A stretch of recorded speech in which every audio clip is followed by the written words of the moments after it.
Hello friends, Ram Ram ji. मेरे channel में आप सभी का बहुत बहुत स्वागत है। तो फ्रेंड्स, आज हम आए हुए हैं हमारे यहाँ पे सदगुरु जी के दरबार में। यहाँ पे 4 दिवसीय भंडारे का आयोजन किया गया है। तो बस वही मैं आप लोगों के साथ में थोड़ा आश्रम की जो कुछ झांकियाँ हैं वह बता रही हूँ। यहाँ पे कबीर परमेश्वर की लीलाओं की बारे में इस तरह से चित्र लगाए गए हैं, जो कि बहुत सुंदर सुंदर चित्र थे।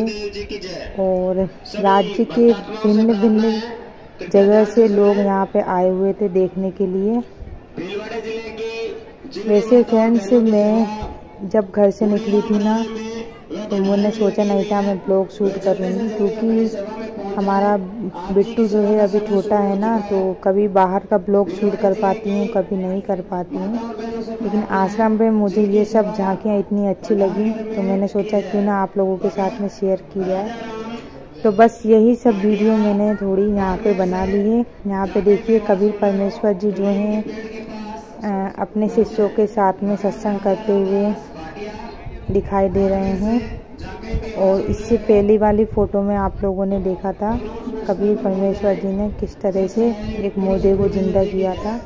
तो यहाँ पे कबीर परमेश्वर जी की विभिन्न प्रकार की जो लीलाएं हैं, बस वही सब लोगों को इस तरह से बताई गई है, जो कि दिखने में भी बहुत सुंदर थी और लोगों को समझ में भी आ रही थी। यहाँ पर कबीर परमेश्वर जी ने ज़मीन में से आमी नदी का किस तरह से निर्माण किया वह भी है, और वह भी वर्तमान में भविष्य में आप लोगों को देख सकती है।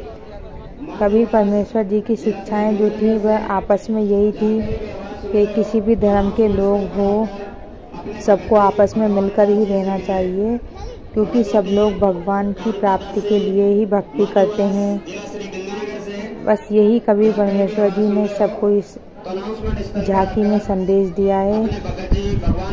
और भीड़ बहुत ज़्यादा थी ना फ्रेंड्स, तो इसलिए मैं आप लोगों को विस्तार पूर्वक भी नहीं बता पाई, क्योंकि थोड़ी थोड़ी ही वीडियो वगैरह निकाल पाई मैंने। और यहाँ पे कबीर परमेश्वर जी ने अपना शरीर, मतलब शरीर नहीं छोड़ा था, दरअसल उनका शरीर अपने आप ही सशरीर आए थे और सशरीर ही चले गए थे। तो बस यहाँ पर जो मगहर में जो स्थान है जहाँ पे कबीर परमेश्वर जी आए थे और सशरीर चले गए थे, मतलब यहाँ पर इसी जगह कबीर परमेश्वर जी सशरीर सतलोक गमन कर लिया था। तो बस वही स्थान जो स्थान है उसका पूरा नक्शा यहाँ पे बताया गया है। तो कभी आप मगहर जाओ तो आपको यह देखने को मिलेगा। यहाँ पे एक तरफ मस्जिद है, एक तरफ मंदिर है, जो यही प्रतीक है कि हम सभी बच्चे हैं जो एक ही परमेश्वर परमात्मा के बच्चे हैं। और यहाँ पे हमारे जो गुरुजी हैं वह अपने गुरुजी का सत्संग सुन रहे हैं, और विभिन्न प्रकार के शिष्य भी अपने गुरुजी के सत्संग सुन रहे हैं। बस ये वाली झांकी इधर बताई गई थी, जो कि बहुत सुंदर लग रही थी। और फिर इसके बाद में हमारे गुरुजी जो संत रामपाल जी महाराज जी हैं, उन्होंने जो जो समाज के लिए बहुत सारे काम किए हैं, उनके बड़े बड़े पोस्टर भी लगे हुए थे, जिसमें सबसे बड़ा जो हमारे गुरुजी बदलाव कर रहे हैं समाज में वह है दहेज प्रथा। और दूसरा, जो शादियों में हम लोग फालतू खर्चा करते हैं दिखावे के चक्कर में, लाखों रुपए खर्चा करते हैं, और उस कर्ज को निपटाने के लिए जाने कितने दिनों तक हम लोग परेशान रहते हैं। मतलब सबसे ज़्यादा परेशान तो वैसे तो आजकल के ज़माने में खैर चाहे बेटी का पिताजी हो या बेटे के पिताजी हो, दोनों ही बहुत ज़्यादा खर्चा करते हैं। और फिर फालतू में अगर यही हम शादी वगैरहों में ये खर्चा करते हैं लोगों को दिखावे के लिए, अगर हम अपने बच्चों के करियर में लगा देना, तो फ्रेंड्स उन लोगों की लाइफ ही चेंज हो जाए। और फिर हम लोग आगे गए तो यहाँ पे सभी प्रकार के सभी धर्मों की पुस्तकें रखी हुई थी। यहाँ पे विभिन्न जगह से जो लोग आए हुए थे वह सभी लोग पुस्तकों को पढ़ रहे थे। और क्योंकि जो हमारे गुरुजी है वह शास्त्र प्रमाणित भक्ति बताते हैं, क्योंकि हम वैसे तो मनमानी कोई कैसा बताता है हम उस पर जल्दी बिलीव कर लेते हैं, लेकिन उससे हमें इतना लाभ नहीं मिलता है। इसलिए जो हम आजकल का जो समाज है वह सब पढ़ा लिखा है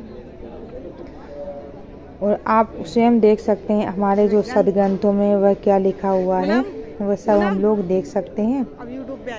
तो बस वही यहाँ पे पुस्तकें रखी हुई हैं, सभी धर्मों की पुस्तकें हैं, कुरान भी है, बाइबल भी है और गीता जी भी है, रामायण भी है और ये चारों वेद भी हैं।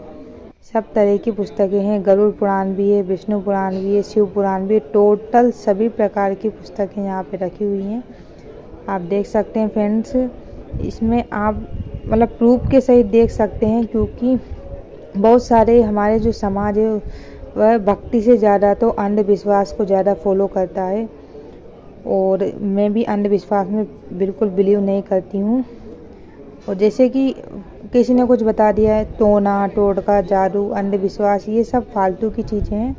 इनकी जगह अगर हम भगवान प्राप्ति का रास्ता अपनाएं, अपने सदग्रंथों को पढ़ें और अपने भगवान के बारे में मतलब हमें जितना ज़्यादा अपने धर्म के बारे में जानकारी होगी उतनी ही हमारी जो पीढ़ी है बहुत अच्छी रहेगी। और ख़ासकर मेरा सबसे पसंदीदा ग्रंथ फ्रेंड्स गीता जी है, क्योंकि गीता जी मुझे बहुत ज़्यादा पसंद है और गीता जी पढ़ना भी मुझे बहुत पसंद है। क्योंकि गीता जी जो है ना फ्रेंड्स, वह हमें बताती है कि हमें किस तरह से फालतू के जो ये अंधविश्वास है इन सब से हटकर केवल हमें भगवान प्राप्ति के लिए ही भजन करना चाहिए, सिमरन करना चाहिए। और अगर जो इंसान गीता जी भी पढ़ लेना तो उसे बहुत कुछ जो मनुष्य जीवन का मुख्य उद्देश्य है वह मिल जाता है। बाकी तो अगर हम दिन रात आजकल की भीड़ में लगे रहें सिर्फ पैसा पैसा पैसा करने के लिए, तो फिर क्या होता है, एक समय ऐसा आता है हम पैसे के चक्कर में खुश भी नहीं रह पाते हैं और हमारी जीवन जो है वह पूरा का पूरा व्यर्थ चला जाता है।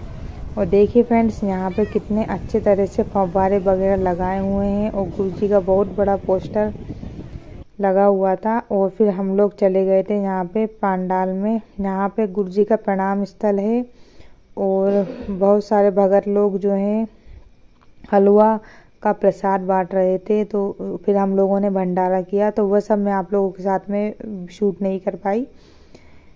बस इतना ही कुछ मैंने शूट किया, जितना मुझे शूट किया वही आप लोगों के साथ में शेयर कर दिया। और दोपहर के समय फ्रेंड्स हम लोग भंडारा करने के बाद में रेस्ट करने लग गए थे और इधर हमारा बेटा जो है वह सो गया था और बस सभी लोगों ने खाना खाया और बस सब लोग रेस्ट करने लग गए। और हमारी जो बस है ना फ्रेंड्स, वह लगभग 4 बजे के समथिंग आश्रम से निकल गई है और हम लोग जा रहे हैं अब घर की ओर। बस ही करी थी हम लोगों ने, बस से ही हम लोग सुबह आ गए थे। सुबह घर से कम 5 बजे हम लोग यहाँ से निकल गए थे। तो उम्मीद करती हूँ फ्रेंड्स आज की वीडियो पसंद आई होगी।